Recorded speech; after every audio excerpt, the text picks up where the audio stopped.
परीक्षित जी ने कहा, गुरुदेव एक बात बताइए, भगवान जल्दी किसको मिल जाएंगे? आप कृपा करके बताइए ना। जो दिन में 3-4 बार खूब स्नान करता हो भगवान उसको मिलते होंगे, अथवा तो जो बड़ा विद्वान होगा, बड़ा ज्ञानी होगा उसको भगवान मिलते होंगे, अथवा तो जो बड़ा सुंदर होगा उसको भगवान मिलते होंगे, या फिर जो ऊंची जाति वाला होगा उसको भगवान मिलते होंगे, या जो बड़े अच्छे कुल खानदान का होगा उसको भगवान मिलते होंगे, या फिर जो लंबी उम्र वाला होता होगा उसको भगवान मिलते होंगे। किसको भगवान मिलेंगे? तो यहाँ बहुत सुंदर उत्तर दिया। सुखदेव जी ने कहा, आप कहते जो 3-4 बार नहाएगा उसको भगवान मिलेंगे? अरे जंगल के कोल भील तो 6-6 महीने नहीं नहाते थे, फिर भी भगवान राम आए और उनके बीच में बैठे महाराज। उन कोल भीलों के बीच में मेरे राम जी आकर के बैठे, उनको गले से लगा लिया, उनको मित्र बना लिया। आप कहते हैं जो विद्वान होगा उसे भगवान मिलेंगे, तो बताइए वो केवट कौन से स्कूल में PhD करने कॉलेज में गया था उसको राम जी मिल गए? यदि जो सुंदर होगा उसे भगवान मिलेंगे, तो कुब्जा तो सुंदर नहीं थी, 3 जगह से टेढ़ी थी, पर उसको भगवान मिल गए। जो बड़ी ऊंची जाति वाला होगा तो शबरी जी के यहाँ जाकर जूठे बेर भगवान ने खा लिए, विदुर जी के घर केले का छिलका खा लिया। अच्छे कुल खानदान की बात आई तो बोले विभीषण जी तो राक्षस कुल के थे, पर उनको राम जी मिल गए। और सबसे बड़ी बात जो कह रहे कि लंबे उम्र वालों को भगवान मिलते हैं, तो ध्रुव और प्रहलाद जी की उम्र तो केवल 5 वर्ष की थी, और 5 वर्ष में ही ध्रुव और प्रहलाद ने भगवान को प्रकट कर दिया महाराज, भगवान को प्रकट कर दिया। इसलिए महाराज भगवान को पाने के लिए कोई सीमा नहीं है कि नहीं ये ऐसा होगा तभी भगवान मिलेंगे। कब मिलेंगे? कहा जहाँ भी है, जैसे भी है, जिस भी स्वरूप में है, बस भगवान को पुकार लीजिए, ठाकुर जी आपको वही प्राप्त हो जाएंगे। और जैसे ही यहाँ विदुर जी का नाम आया तो परीक्षित जी की आंखों में आंसू आ गए। कहा गुरुदेव आप यदि हमारे बाबा की बात कर ही दिए हैं, विदुर जी की बात कर ही दिए हैं, तो आप उनकी कथा सुनाइए कि ठाकुर जी ने विदुर जी के घर कैसे चरण रख दिए, कैसे उन्हें दर्शन दे दिया। कहा कि बात उस समय की है जब पांडवों पे बड़े अत्याचार हो रहे थे महाराज, बड़े प्रताड़ित किए जा रहे थे पांडव। दुर्योधन ने एकदम हर विधि अपना ली उन्हें समाप्त करने के लिए। लाक्षागृह में उन्हें जला करके मारने की कोशिश की गई, लेकिन समस्या ये थी कि धृतराष्ट्र जो थे उनको दुर्योधन के जितने भी पाप थे, अधर्म थे, सब जानते हुए भी उसे क्षमा कर रहे थे। विदुर जी ने समझाया धृतराष्ट्र को, कहा महाराज आप हैं महाराज, लेकिन आज मेरी बात मैं आपसे एक मंत्री के नाते कुछ नहीं कह रहा हूँ, मैं आपसे आपका भाई होने के नाते कुछ कह रहा हूँ। आप राजा होकर मत सुनिएगा, आप हमारे भाई होकर के सुनिएगा। क्या नीति ऐसा कहती है कि पूरे राज्य को सुरक्षित करने के लिए अगर एक नगर का त्याग करना पड़े, एक नगर का त्याग करने से पूरा राज्य सुरक्षित होता हो तो उस नगर का त्याग कर देना चाहिए। एक नगर के सुरक्षित होने के लिए अगर एक गांव का त्याग करना पड़े तो उस एक गांव का त्याग कर देना चाहिए। एक घर के त्याग करने से अगर पूरा गांव सुरक्षित होता है तो उस एक घर को नष्ट कर देना चाहिए, उसका त्याग कर देना चाहिए। और अगर एक व्यक्ति के त्याग करने से पूरे घर की सुरक्षा होती है तो उस एक व्यक्ति का त्याग कर देना चाहिए महाराज। आप बुरा मत मानिएगा, पर ये दुर्योधन कुल का कलंकी बन गया है महाराज। इसलिए मैं आपका भाई होने के नाते आपको निवेदन करता हूँ, नेत्रों का अंधा होना तो ठीक है, पर मन का अंधा होना ठीक नहीं है। पर भैया आप तो नेत्रों से तो नहीं है, पर आप मन के भी अंधे बन गए हैं। क्या आपको समझ में नहीं आता कि पांडवों पे अत्याचार हो रहा? और देखिए परिवार में दुराव तब होता है, परिवार में बिखराव तब होता है जब जो परिवार के मुखिया है उनकी दृष्टि दो हो जाती है, परिवार के जो मुखिया हैं उनकी दृष्टि जब दो हो जाती है कि नहीं बड़ा बेटा तो बहुत अच्छा है, छोटा वाला तो एकदम बेकार है, या छोटी बहू तो बहुत बढ़िया है पर बड़ी वाली एकदम बेकार है। इसलिए जो परिवार के मुखिया हैं उन्हें चाहिए कि परिवार में सम दृष्टि रखे, एक दृष्टि रखे महाराज। लेकिन कई कई घरों में होता है ना, मैया है महाराज क्या बताए, छोटी वाली तो बहुत बढ़िया है, बड़ी वाली एकदम खराब है, होता है। कई कई भाई लोग भी महाराज क्या बताए, बड़ा वाला बेटा तो बड़ा संस्कारी है, बड़ा अच्छा है, बड़ी सेवा करता, पर छोटा वाला एकदम खराब है।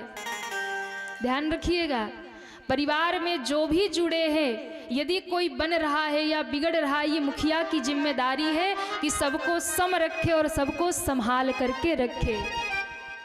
इसलिए ज़्यादा इधर उधर नहीं करना चाहिए कि नहीं ये अच्छा है ये बुरा है, सबको सुधार के रखिए, संभाल के रखिए। और समदृष्टि परिवार में होनी चाहिए, एक दृष्टि परिवार में होनी चाहिए, दो दृष्टि नहीं होनी चाहिए कि एक को अच्छा करो और एक को कुछ ना करो महाराज, ये नहीं होना चाहिए। विदुर जी ने कहा महाराज आप एक दृष्टि, आप मन के भी अंधे हो गए हैं, आप ये नहीं समझ पा रहे कि पांडवों के साथ क्या हो रहा है। और इसे ऐसे चर्चा कर रहे थे, दुर्योधन ने सुन लिया। दुर्योधन ने कहा अच्छा काकाश्री, जिस थाली में खाते उसी में छेद करते हो, हमारा नमक खाते और हमारे प्रति हमारे पिताजी को भड़काते हो, कान भर रहे हो, निकलो यहाँ से। महाराज मंत्री का पद छीन लिया, विदुर जी को निकाल दिया। विदुर जी अपनी पत्नी को लेकर के चले गए, कुटिया बना के रहने लगे, भगवान का भजन करने लगे। और धीरे धीरे समय आ गया जब महाराज पांडवों के हक के लिए भगवान हस्तिनापुर पधार रहे। भगवान हस्तिनापुर पधार रहे, जय जयकार हो रही है, द्वारिकाधीश आने वाले हैं, पूरी नगरी सजाई जा रही, भगवान शांति दूत बन के आ रहे पांडवों की ओर से। और कहते जब भगवान शांति दूत बन के पांडवों की ओर से आने लगे, पूरा नगर सज रहा। विदुर जी ने कहा देवी हम जाते थोड़ा देख के आते, आज पांडवों के भाग्य का क्या होता है। विदुरानी ने कहा मंत्री का पद तो रहा नहीं, जाओगे वहाँ पे धक्के खाओगे। बोले नहीं नहीं बस थोड़ा प्रभु का दर्शन हो जाएगा, उतने में ही आनंद होगा, हमें तो कहीं से भी दर्शन कर लेंगे। भगवान आ रहे द्वारिकाधीश। पहुंच गए और उतने में भगवान का रथ आ गया, चारों ओर जय जयकार होने लगी। बोलो द्वारिकाधीश की जय हो, द्वारिकाधीश की जय हो। खूब भव्य भगवान का स्वागत किया गया। सभा में भगवान शांति दूत बन के पधारे, चर्चा हुई। भगवान ने कहा 5 गांव दे दो पांडवों को और बाकी दुर्योधन तुम राजा बन के रहो, हमें कोई परेशानी नहीं है। पांडवों को मैं समझा दूंगा, वो मान जाएंगे, बस 5 गांव दे दो। दुर्योधन तो दुर्योधन ठहरा महाराज, उसने कहा कि बिना युद्ध के तो मैं सुई के नोक के बराबर भूमि नहीं दे सकता और तुम 5 गांव की कहते हो। भगवान को बांधने का प्रयास किया, निष्फल हुआ। शकुनी ने समझाया अरे तुम किसी से भी विरोध कर लो पर इस ग्वाले से विरोध मत करना। क्यों? अगर ये बहुत टेढ़ा है, अगर इसको मिला लिया तो सब काम अच्छा हो जाएगा, इसलिए कुछ भी हो इसको नाराज करके मत भेजो। दुर्योधन ने कहा गलती तो हो ही गई, अब क्या करूं? बोले जाओ भोजन का निमंत्रण दे के आ जाओ।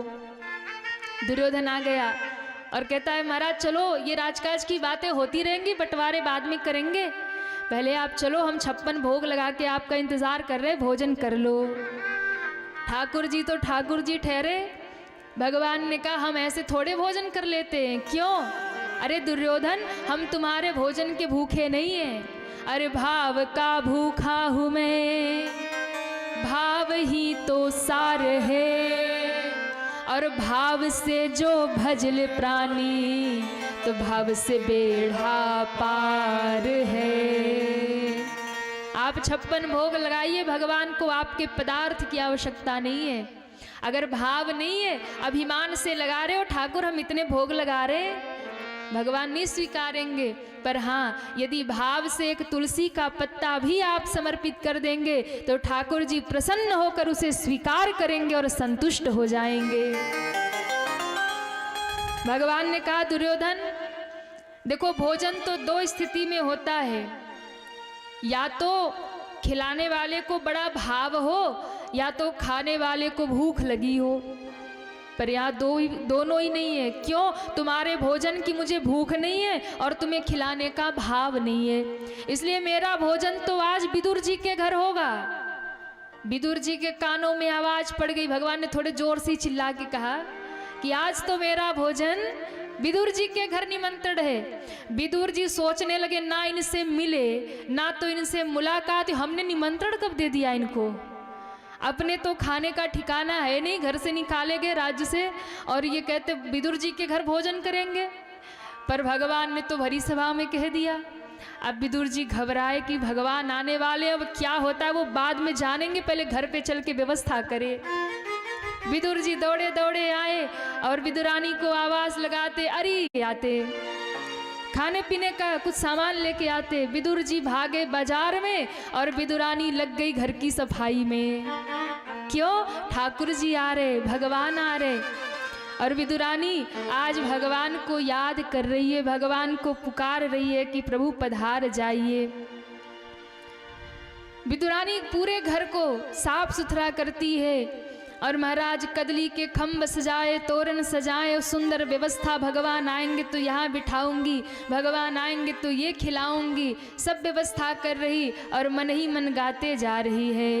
हो मैंने बांध लिया, हो मैंने बांध लिया, हो मैंने बांध लिया प्रेम वाला कंगना, आओ आओ हरि आओ मोरे अंगना, आओ आओ हरि आओ मोरे अंगना।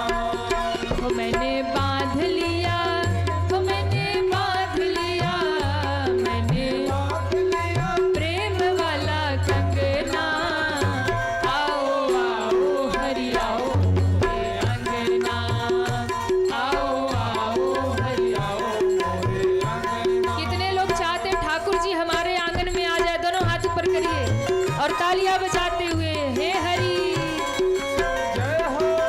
पुकारिए भगवान को।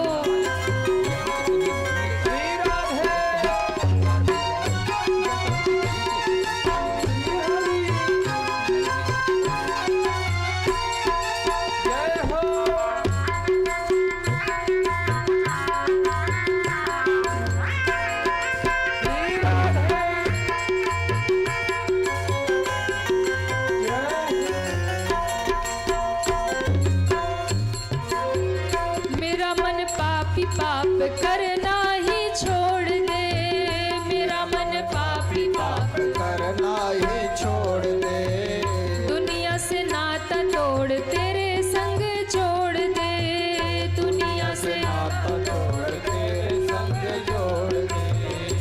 यही मांग मेरी, यही मांग मेरी, यही मांग मेरी और कोई मांग ना, आओ आओ हरि आओ अंगना, आओ आओ हरि आओ मोरे अंगना। मैंने बांध लिया, मैंने बांध लिया प्रेम वाला कंगना, आओ आओ हरि आओ मोरे अंगना, आओ आओ हरि आओ मोरे अंगना। सभी पुकारिए भगवान को, हरि बोल।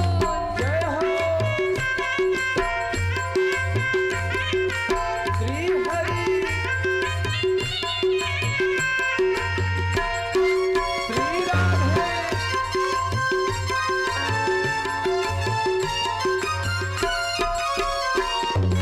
जय हो।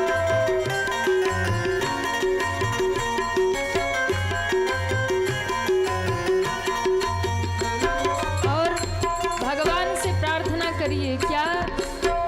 मेरा मन पापी प्रभु पावन तू कर दे, मेरा मन पापी, प्रभु पावन तू कर दे, मेरा मन पापी प्रभु पावन तू कर दे, मेरा मन पापी प्रभु पावन तू कर दे, मेरा तेरा नाता जुड़े ऐसा मुझे बर दे, मेरा तेरा नाता जुड़े ऐसा मुझे वर दे,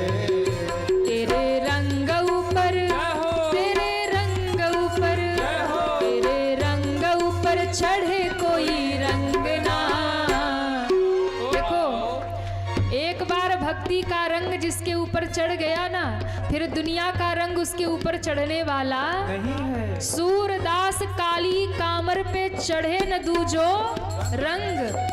भगवान का स्वरूप कैसा है? काले है भगवान। वृंदावन के बाके बिहारी का दर्शन कितने लोगों ने किया? हाथ ऊपर करिए। क्या बात है, कैसे है ठाकुर जी? गोरे हैं क्या? काले हैं।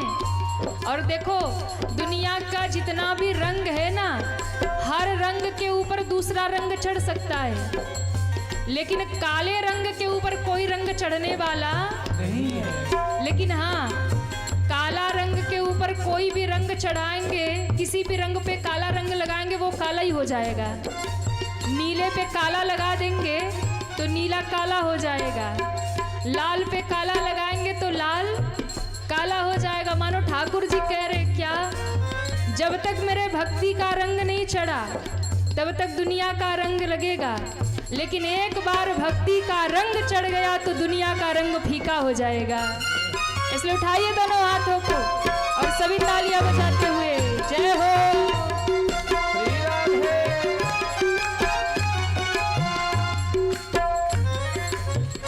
तेरे रंग ऊपर, तेरे रंग ऊपर, तेरे रंग ऊपर चढ़े कोई रंग ना।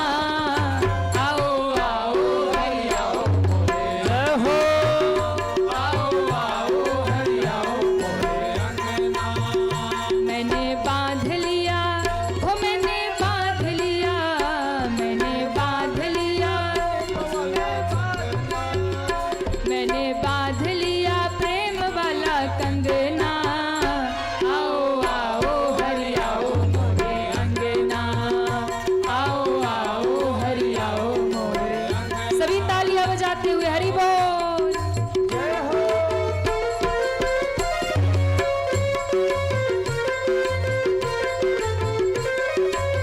श्री हरि। हरि बोल।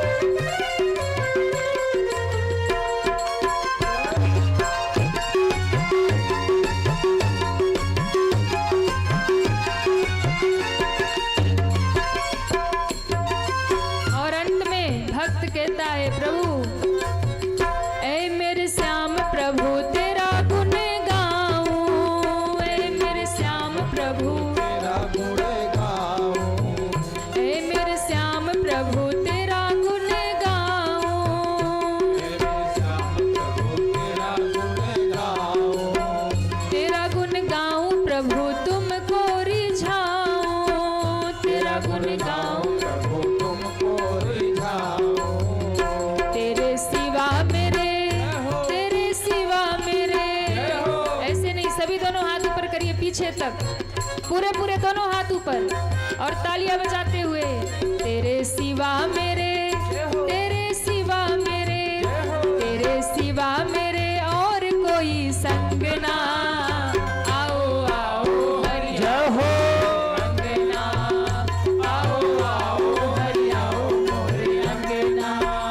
मैंने बांध लिया, हो मैंने बांध लिया, मैंने बांध लिया प्रेम वाला कंगना। आओ आओ हरि आओ मोरे अंगना, आओ आओ हरि आओ मोरे अंगना। आओ आओ हरि आओ मोरे अंगना, आओ आओ हरि आओ मोरे अंगना। आओ आओ हरि आओ मोरे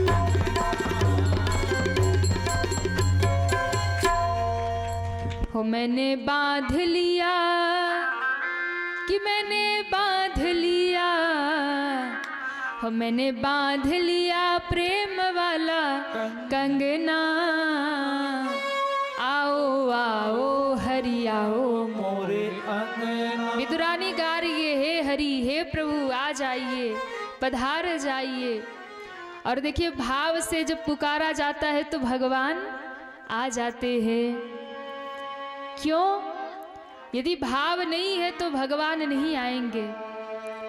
हम सब ने राम जी को बड़े भाव से पुकारा कि प्रभु आ जाइए, तो राम लला भी आके अपने मंदिर में विराजमान हो गए। देखो अभी बड़ा सौभाग्य हम लोगों का है और आप लोगों का भी सौभाग्य है कि राम मंदिर की प्रतिष्ठा हुई और ऐसे अवसर पे आप सभी को भागवत सुनने का सौभाग्य मिल रहा है महाराज।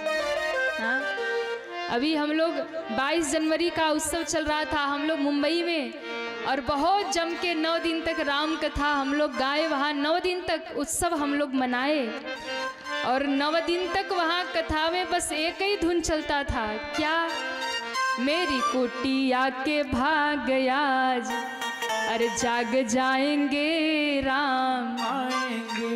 9 दिन तक और इतना आनंद बरसा। महाराज कथा तो कम ही होती थी पर ये भाव ज्यादा ही गाए जाते थे। राम आएंगे आएंगे राम आएंगे। और पूरा भारत मुझे लगता है पुकार रहा था, हर एक सनातनी यही भाव लेके गा रहा था कि प्रभु आ जाइए, कि मेरी कुटिया के भाग आज जाग जाएंगे राम आएंगे। हो मेरी कुटिया के भाग आज जय हो, राम आएंगे। मेरी कुटिया के भाग आज जाग जाएंगे राम आएंगे। हो मेरी कुटिया के भाग आज जाग जाएंगे, राम आएंगे। कि राम आएंगे आएंगे राम आएंगे। हो राम आएंगे आएंगे, राम आएंगे। तबला धीरे, इधर कोई नहीं गाएगा, आप लोगों को गाना है। दोनों हाथ ऊपर करिए पीछे तक पूरे पूरे। और राम जी आ गए हैं, एक बार उस उत्सव का हम लोग आनंद ले ले। दोनों हाथ ऊपर। राम आएंगे आएंगे राम आएंगे। हो राम, क्या बात है। अब थोड़े थोड़े जग रहे आप लोग। बुलाना है राम जी को कुटिया में अपने, हाँ कि ना? बुलाना है। दोनों हाथ ऊपर सभी। राम आएंगे आएंगे राम आएंगे। हो राम, कि मेरी कुटिया के भाग आज जाग जाएंगे राम। हो मेरी कुटिया के भाग आज जाग जाएंगे राम। हरि बोल। श्री हरि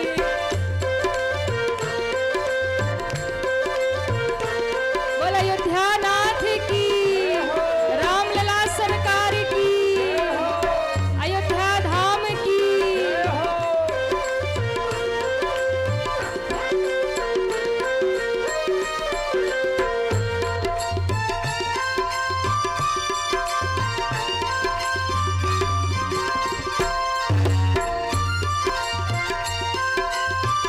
जय हो। श्री हरि और राम आएंगे तो अंगना सजाऊंगी। हो राम, आएंगे तो अंगना सजाऊंगी। सबने सजाया आंगन, सबने दीप जलाया, सबने उत्सव मनाया और हमारे राम लला विराजमान हो गए। राम आएंगे तो अंगना सजाऊंगी। हो राम, आएंगे तो अंगना सजाऊंगी। मीठे मीठे गीत प्रभु को सुनाऊंगी। हो मीठे गीत प्रभु को सुनाऊंगी। मेरी जिंदगी के सारे दुख मिट जाएंगे राम आएंगे।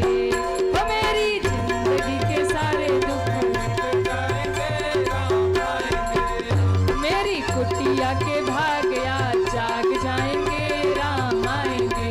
हो मेरी के भाग आज जाग जाएंगे, राम आएंगे। राम आएंगे आएंगे राम आएंगे। राम राम आएंगे आएंगे, राम आएंगे। मेरी कुटिया के भाग आज जाएंगे राम आएंगे। हो मेरी के भाग आज जाग जाएंगे, राम आएंगे। राम आएंगे राम आएंगे। हो राम आएंगे आएंगे राम। इतने धीरे से कहोगे? राम आएंगे, हो मेरे जिंदगी के सारे दुख मिट जाएंगे। राम, हो मेरी कुटिया के भाग्या जाग जाएंगे। राम, हो राम आएंगे, हो राम। बोल राघवेंद्र सरकार की, राम लला सरकार की। तो विदुरानी बड़े भाव से पुकार रही है, हो मेरी कुटिया के भाग्य आज जाग जाएंगे, श्याम आएंगे। और ठाकुर जी आ गए। विदुरानी जैसे ही सब कार्य करके द्वार में कुंडी लगा के स्नान करने चली गई। इतने में तो ठाकुर जी आ गए। भगवान ने आके द्वार खटखटाया, अरे काकी द्वार खोलो। विदुरानी जी ने कहा कौन आ गया? बोले मैं कृष्ण। काकी द्वार खोलो। जैसे ही कहा मैं कृष्ण, कानों में ऐसा लगा किसी ने मिश्री घोल दिया। एकदम आनंद से भर गई विदुरानी। आ गए ठाकुर जी, कन्हैया आ गए। आने मात्र से इतनी भाव में भरी, स्नान कर रही थी, वस्त्र बदलना भूल गई, गीले वस्त्रों में ही भागी महाराज। भगवान आ गए, भगवान आ गए, द्वारिकाधीश आ गए, कृष्ण आ गए। जाके द्वार खोल दिया। भगवान ने देखा, अरे काकी ये तो नहा रही थी, वस्त्र भी नहीं बदले, गीले वस्त्रों में खड़ी है। भगवान ने अपनी कमर से काली कामर निकाली और काकी के ऊपर डाल दिया। पर विदुरानी तो भगवान को देखे सो देखती ही रह गई, कुछ बोले ही नहीं पाई, सुध-बुध खो गई। जिसके सामने भगवान खड़े और ठाकुर जी का स्वरूप ही ऐसा है महाराज, मंद मंद मुस्कुरा रहे खड़े खड़े। अब तो एकदम भाव में डूबी है। भगवान ने कहा, काकी बिठाओगी नहीं, भीतर नहीं बुलाओगी, बैठने को नहीं कहोगी? तब ध्यान आया, अरे प्रभु पधारिए पधारिए। विदुरानी आंगन में लाई भगवान को। भगवान कहते कहाँ बैठूं? एक महाराज लकड़ी का पाटा उठाया और कहती ठाकुर जी यहाँ बैठ जाओ। भगवान जैसे बैठने को बोले यहाँ नहीं, यहाँ बैठ जाओ। भगवान बैठने को बोले प्रभु रुक जाओ, यहाँ नहीं, यहाँ बैठ जाओ। पूरे आंगन का चक्कर लगवा दिया। भगवान ने कहा पहले डिसाइड कर लो बिठाना कहाँ है, पहले पक्का कर लो कहाँ बिठाओगी। एक घर के कोने में उल्टा पाटा बिछाया और कहती यही बैठ जाओ। पर धन्य मेरे भगवान, भगवान ने तो देखा भी नहीं कि पाटा उल्टा है कि सीधा है। भगवान ने तो बस ये देखा कि भाव से बिठा रही है, सो ठाकुर जी जाके बैठ गए। अब भगवान परीक्षा भी बहुत लेते, घर में कुछ है नहीं और भगवान जानते कि घर में कुछ नहीं है, इसलिए भगवान ने थोड़ी परीक्षा ले ली और कहते अरे काकी बड़ी जोर की भूख लगी है, कुछ खिला दो। अब तो विदुरानी सोचे विदुर जी आते ही होंगे, पर अभी लौटे नहीं और यहाँ ठाकुर जी आ गए, कन्हैया आ गए, क्या खिलाऊं? भगवान कहते बहुत जोर की भूख लगी है, काकी कुछ खिला दो। दौड़ी दौड़ी बगीचे में गई, कुछ नहीं था, कदली के फल तोड़ लाई, केले तोड़ लाई और कहती है कन्हैया तुम्हारे काका आते ही होंगे, तब तक तुम ये केले खा लो। विदुरानी कहती केले खा लो। भगवान ने कहा काकी खिला दो। बैठ गई केले खिलाने और खिला भी कैसे रही है? कहा महाराज इतनी भाव में डूबी, भगवान का स्वरूप देख करके इतनी भाव से भर गई, शरीर की सुध ही नहीं रही। और कहते हैं केले का छिलका उठाकर भगवान को पकड़ा दिया और केला दूर फेंक दिया। महाराज केला दूर फेंक दिया, छिलका लेके कहती ठाकुर जी आप भोग लगाइए, खाइए, अभी आपके काका आते होंगे। भगवान धन्य है, भगवान ने तो देखा ही नहीं कि केला है कि छिलका है। भगवान ने तो बस ये देखा कि विदुरानी प्रेम से खिला रही है। भगवान ने छिलका लिया और भोग लगाने लगे महाराज। और केले का छिलका खा के कहते वाह काकी वाह, तुम्हारे केले बड़े मीठे, बहुत बढ़िया है। विदुरानी खुश हो गई, वाह प्रभु आपको अच्छे लगे तो अच्छे ही होंगे, वैसे मैंने अपने हाथों से लगाया है, अपने हाथों से सींचा है, और खाइए ना। भगवान कहते खिलाओ। काकी तो एक के बाद एक छिलका भगवान को पकड़ा रही, केला दूर फेंकते जा रही और ठाकुर जी भोग लगाते जा रहे।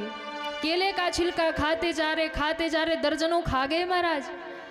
और जब कहते हैं ये दृश्य, उसी समय विदुर जी का प्रवेश हुआ द्वार से, और विदुर जी ने देखा कि भगवान केले के छिलके का भोग लगा रहे, केले का छिलका खा रहे, मंत्र मुक्त हो रहे। विदुरानी की आंखों से आंसू बह रहा और केला बगल में गिरा पड़ा है, सारे कदली पड़े हैं और भगवान छिलके खाए जा रहे। विदुर जी ने देखा, एकदम कांप गए। भगवान पहली बार हमारे आंगन में आए और इसने केले का छिलका खिला दिया। दौड़े दौड़े आए, हाथ पकड़ लिया।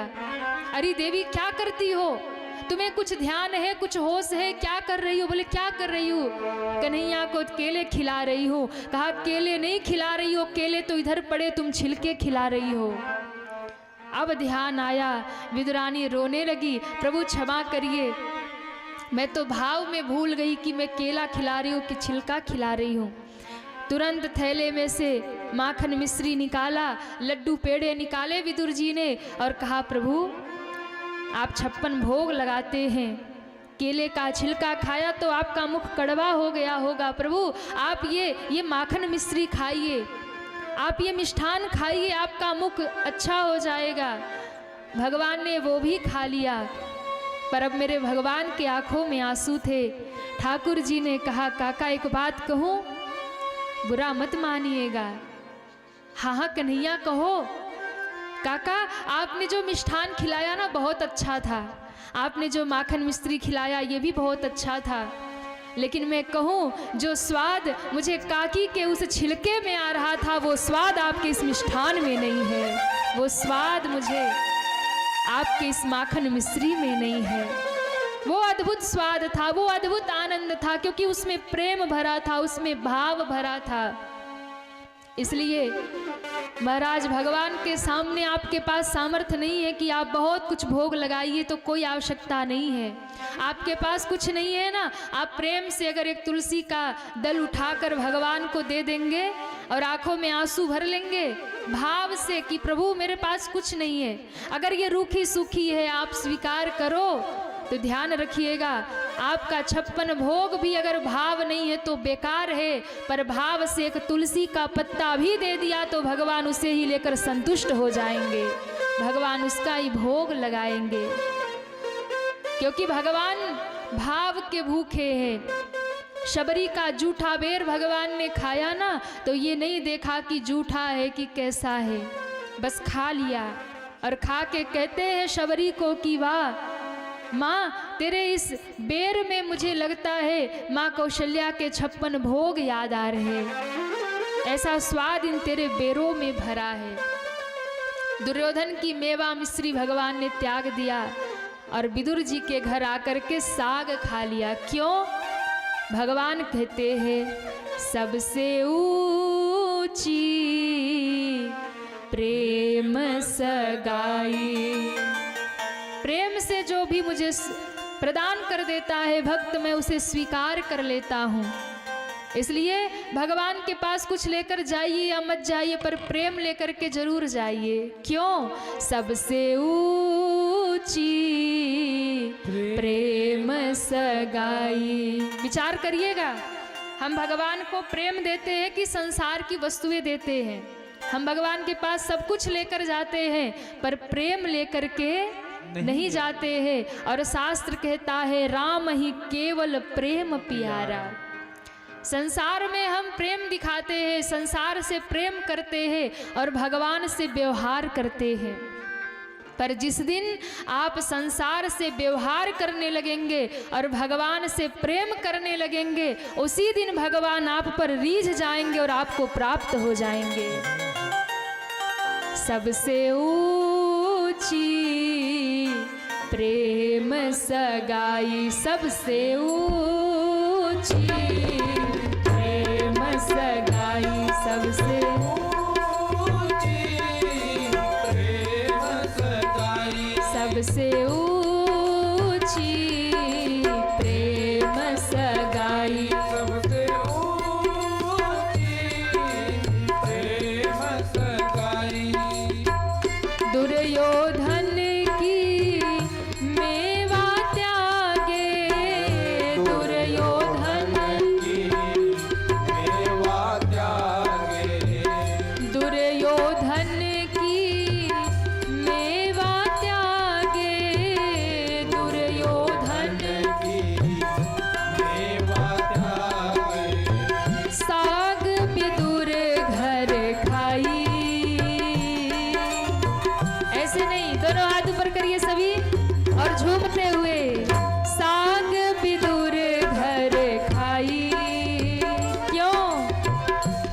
सबसे ऊंची प्रेम सगाई, सबसे ऊंची प्रेम सगाई सबसे ऊंची प्रेम सगाई। सबसे ऊंची जय हो। प्रेम सगाई। श्री हरि श्री राधे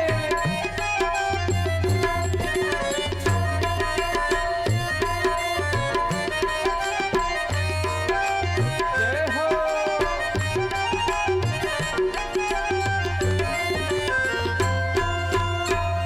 हरि बोल। जय हो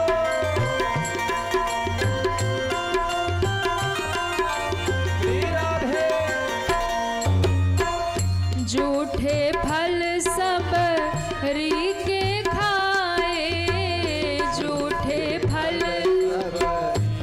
ये खाए झूठे फल सब री के खाए, झूठे ये खाए बहुविधि स्वाद बताई, हाँ बहुविधि स्वाद बताई।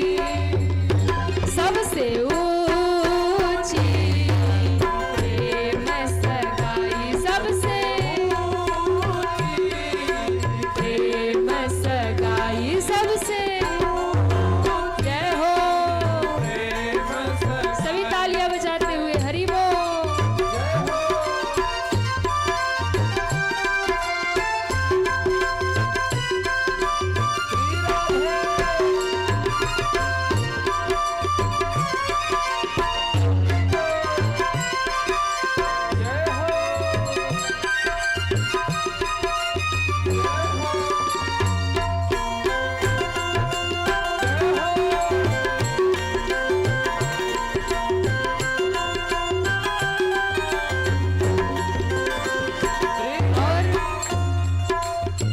राजसूयज्ञ युधिष्ठिर कीन्हो, राजसूयज्ञ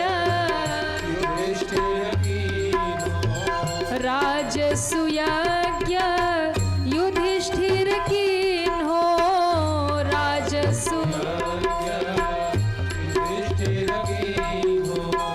तामे झूठ उठाई,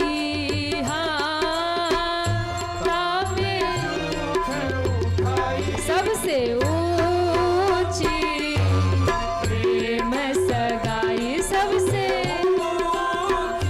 जय हो। ऊंची प्रेम सगाई। जय हो। प्रेम सगाई।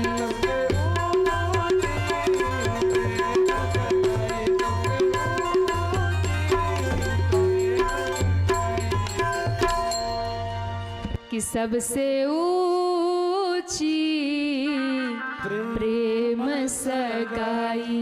प्रेम के वशीभूत होकर परमात्मा क्या क्या नहीं करते महाराज। क्यों? प्रेम के बस पारथ रथ क्यों, कि प्रेम के बस अर्जुन रथ क्यों। अरे भूल गए ठकुराई, हाँ भूल गए ठकुराई। क्यों? सबसे ऊंची प्रेम सगाई। जरा विचार करिए, भगवान के जैसा कौन होगा। हमको और आपको तो थोड़ा बहुत पद प्रतिष्ठा मिलता है, और कोई उसके बाद कहे कि भैया ये काम कर दो, तो हम कहे तुम्हारे नौकर लगे हैं। बताओ, हम इतने बड़े आदमी और हमको कह रहे ये कर दो। पर धन्य ठाकुर जी द्वारिकाधीश हैं, फिर भी अर्जुन का रथ चला रहे। अर्जुन कहता है केशव इधर चलो, तो भगवान उधर जाते। बोले कन्हैया इधर चलो, तो उधर जा रहे हैं। अरे भूल गए ठकुराई। भगवान कहते मेरे भक्त के आगे मैं सब भूल जाता हूँ। युधिष्ठिर ने राजसूय यज्ञ किया तो भगवान सबकी जूठी पत्तल उठा रहे। कहने को द्वारिकाधीश हैं और यज्ञ में जाके जूठी पत्तल उठा रहे। हमको कोई कह दे तो अरे महाराज हम पत्तल उठाएंगे, अरे महाराज हम सेवा करेंगे, हम इतने बड़े आदमी। पर धन्य भगवान अपने भक्त के सामने तो सब कुछ करने को तैयार है। भगवान कहते एक बार बस मुझे कोई अपना बना ले, फिर तो उसकी सेवकाई में करता हूँ। मैं भगतन को दास, भगत मेरे मुकुट मणि। भगवान कहते भक्त मेरे मुकुट के मणि है, मैं तो उनका दास हूँ। इसलिए एक बार भैया बस भगवान को अपना बना लीजिए। एक बार अगर भगवान को अपना बना लिया तो फिर देखिए भगवान कैसे आगे पीछे घूमते हैं। प्रेम के वशीभूत है परमात्मा, सबसे ऊंची प्रेम सगाई। इस प्रकार विदुर जी पर कृपा की महाराज।